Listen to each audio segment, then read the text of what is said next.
It started with screams, muffled, panicked, echoing off the tiled walls of a high school bathroom. 3 girls cornered a shy freshman, their laughter cutting through her sobs. They didn't know that only 30 feet away, behind the gym's concrete wall, a SWAT team was running live scenario drills, and one of those officers was her father. When he heard that scream, his world stopped. What happened next would turn a moment of cruelty into a story the entire town would never forget. Lily Matthews wasn't the kind of girl people noticed. Quiet, small-framed, always tucked in the back corner of class, she spoke only when a teacher called on her.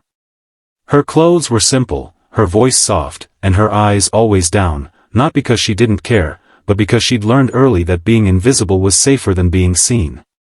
But high school had its hunters, the kind who could smell fear. Brianna, the queen bee of the sophomore class, saw Lily as an easy target.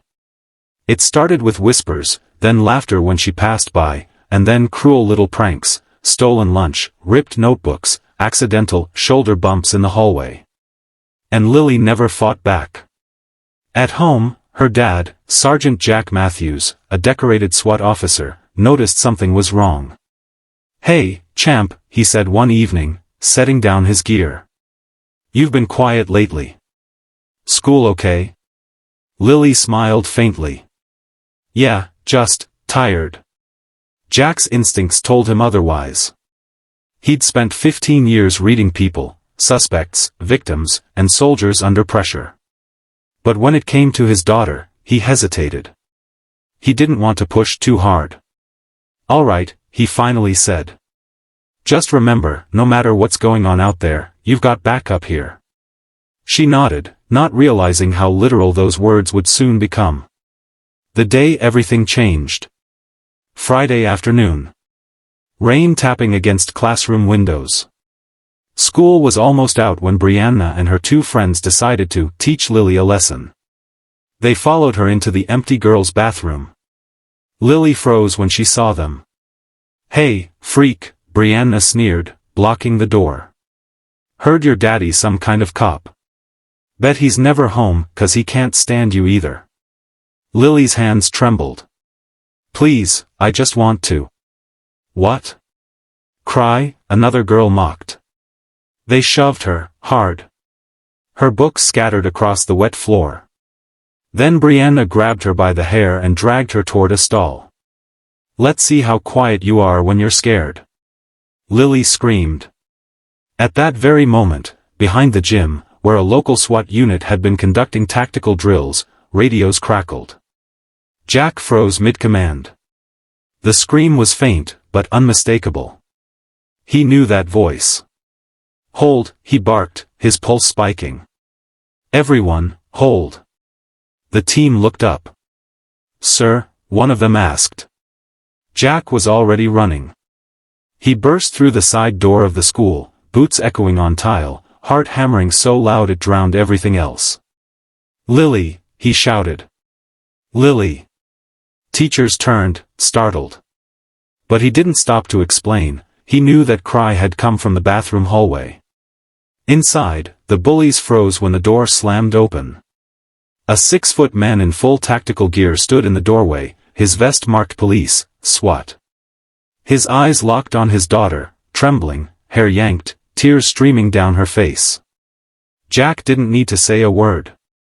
His presence alone made the girls back away, pale as ghosts. "Step away from her." His voice was low, lethal calm. Brianna stammered, "We were just." He raised a hand. "Not another word."